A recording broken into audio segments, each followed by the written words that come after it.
Steeler fans, Kevin Smith with you doing another call sheet breakdown. Today we're going to try to answer a question I think a lot of Steeler fans are probably asking themselves. And that question is, what's the plan at the wide receiver position for the Steelers heading into the 2024 season? They signed another receiver this week, Scotty Miller, another role player type, smaller in stature, speedy, formerly of the Atlanta Falcons. And they've acquired a bunch of receivers in that mold this offseason. Jefferson, a bigger guy that they brought in from Atlanta. And then Quez Watkins, a speedy receiver from the Eagles. Then they drafted a smaller, speedier, tough receiver out of Michigan and Roman Wilson. And now you add Scotty Miller to that mix, which also includes Calvin Austin III, who is coming back to the Steelers. And you have a lot of pieces, but do you have a real number two to play opposite of George Pickens? So that's what we're going to take a look at in this breakdown. When we look at the overall production of the group from last season, you can see Pickens clearly a number one guy. He had 63 catches on 106 targets last year, 1,140 yards, great average, 18.1 per catch, and 6 touchdowns. All those numbers should increase this year as he moves into the unquestioned number one role in Pittsburgh.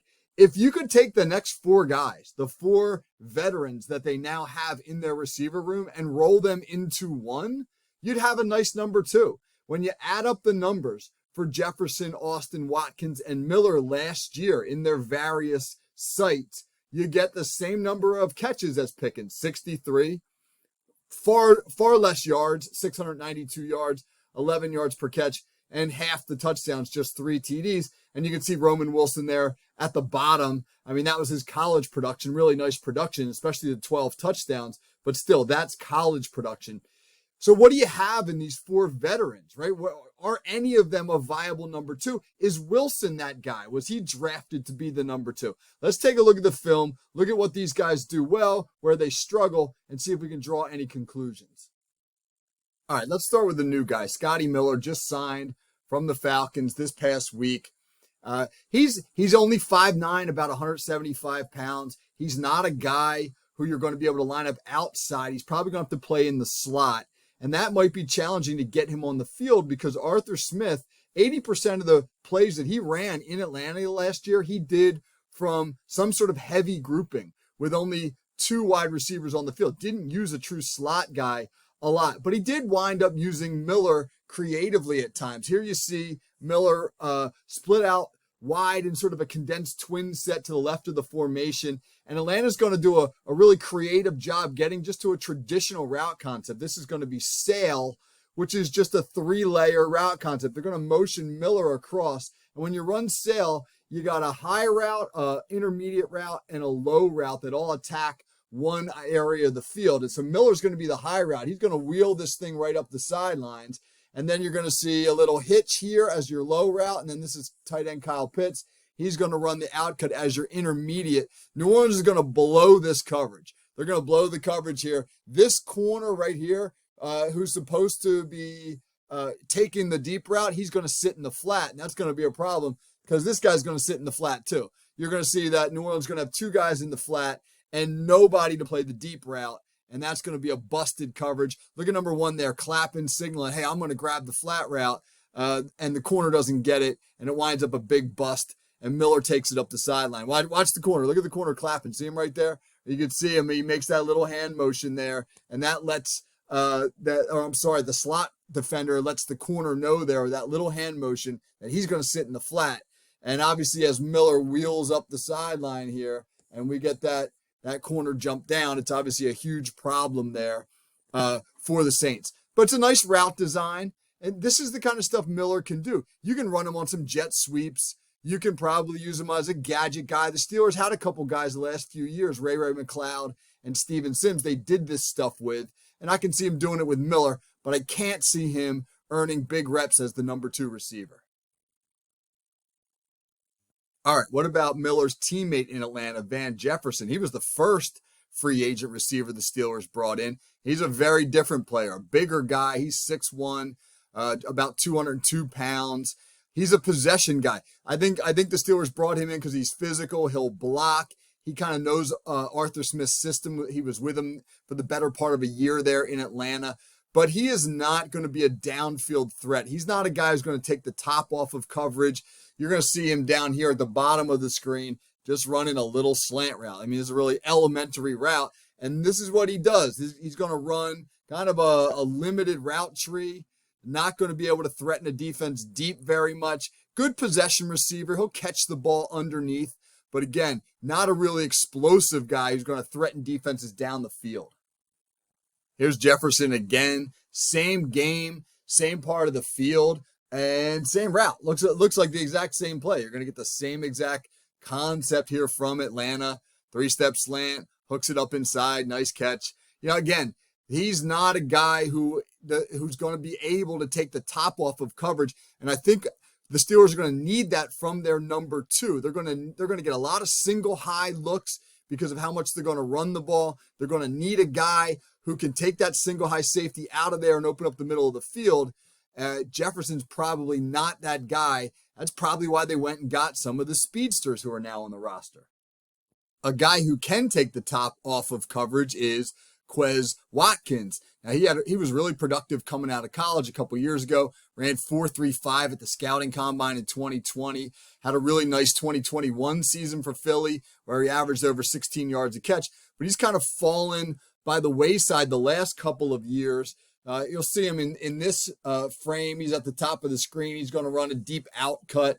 You see the big cushion there that New York's playing. I mean, this is more of a down and distance type thing than it is just respecting his speed, but you do have to respect his deep ball ability. This is a cool little stunt. I'll just draw this up for people who are interested. Watch this stunt by the Giants. There's a little bit of a fire zone action here when you're going to take the corner and bring him, and this safety is now going to rotate down to pick up the opposite wide receiver. Meanwhile, the rolled up slot defender is going to bail to the middle of the field. This is Kayvon Thibodeau, their edge rusher, and he's even going to work back into the middle of the field. Just giving you an idea of how hard it is to play quarterback in the NFL. You got to diagnose all this stuff. But Jalen Hurts does, and he's going to wind up hitting Watkins on the outcut. Really nice execution by both teams here. But look at Watkins. He gets off the ball well. Good little speed out. He's a little stiff. Watch him straighten up right there. I don't love him straightening up coming out of the cut. I'd like to see him press vertical, sink the hips, but it's not a bad job sticking his foot in the ground. He's a decent route runner, and he can threaten you deep. Okay, so Watkins, 4.3 speed, right? He can threaten you deep. Maybe he's that outside guy. Maybe he's that number 2 who can take the safety out of there and open up a lot of room in the middle of the field. Again, you get these looks. You get these single high looks. You got to have a guy who can take that safety out of there, play action, pull up these linebackers, and look at all that space in the middle of the field. I think that's what the Steelers want to get to in the Arthur Smith offense. The problem with Watkins is he doesn't track the ball great. The last 2 years, he's only averaging 10 yards a catch. A guy with his speed should average more, right? When you watch him down here at the bottom of the screen, this is just a straight vertical route, a straight go. And watch him track the football here. It's not great. He starts to look back too early. He's looking back already, man. He should be sprinting, and the ball winds up just out of his reach. I don't like him looking back this early in the route. Look at him looking back to the football already right here. His eyes here are already starting to go back, and that slows you down, right? If anything, he should be busting it. He should be trying to widen a little bit, get a little bit more width so that he can get away from that defender and look late, man. Late eyes and late hands is a key to catching deep balls, and his eyes just go too soon. Didn't have a lot of success tracking deep balls the last couple of years in Philly. And that worries you if you're going to rely on him to be the guy to take the top off of coverage in Pittsburgh. What about the incumbent then, right? What about Calvin Austin III? Lost his rookie year to injury, came back and played last year, limited production, but he's got home run hitting ability. This is beautiful here. This is a 72-yard touchdown that he scores in week 3 against Vegas. You see him down at the bottom of the screen here. This is going to be a straight post route over the top. All right, this defender here is in press coverage. So So Austin's got to shake himself free, and he's going to do so with a great little move at the line, a little stick jab. He'll stick his foot outside, get that corner to widen, and then beat him inside, and then to the post. You're going to see the safety. He'll come into your screen over here. He gets a little bit, he's a little bit late getting over, and Austin's speed is just too much, man, and he splits him for the touchdown. Watch the stick right here. Little stick jab go. Now he's vertical, right? You don't get your hands on him at the line. The corner is looking for safety help. That doesn't come until too late. Touchdown. Calvin Austin can do this. If you're going to be a play action based offense, if you're going to try to throw the football in the middle of the field, you need a field stretcher who can get over the top of the safety, and Calvin Austin is certainly that guy. The problem is he faded out last year. Calvin Austin only had 30 targets on the entire season. 18 of them came in the first 4 games. That means over the last 13 games, he got just 12 targets. His playing time was reduced. Why was that? Maybe it was because his route tree was too limited. If he's going to be the number 2, he's going to have to expand his route tree. What about the rookie then? Roman Wilson, the receiver out of Michigan. I broke this play down in the breakdown I did on Wilson after the draft. This is a tremendous catch, big time play. Waning moments of Michigan's national playoff game against Alabama. They're trailing by a touchdown, driving the ball. They go to Wilson on a Yankee concept, right? A Yankee route is where you're going to get post, motion across, and another post. And now here's Wilson, the point man in this bunch. He's crossing the field. He does a great job with recognizing coverage, coming underneath rather than going over top of a dropping safety, going up and getting a high throw, and then running after the catch. I mean, this is the complete package here as a wide receiver. Watch him cross the field, get under the coverage rather than over it, go up and get the football, make a guy miss. Great stuff here from Roman Wilson. And so he's a possibility, right? Is maybe Wilson can play outside. I think most people thought the Steelers drafted him to be a slot, but he certainly has shown at Michigan a capability of playing outside. Only problem there is Wilson, just 5'10", 185 pounds. He's going to run into some issues against bigger, more physical corners. So Wilson's a possibility, no doubt, to be the number 2. But again, he's going to have to grow as a receiver if he's going to lock down that role. Who's it going to be then, Steeler fans?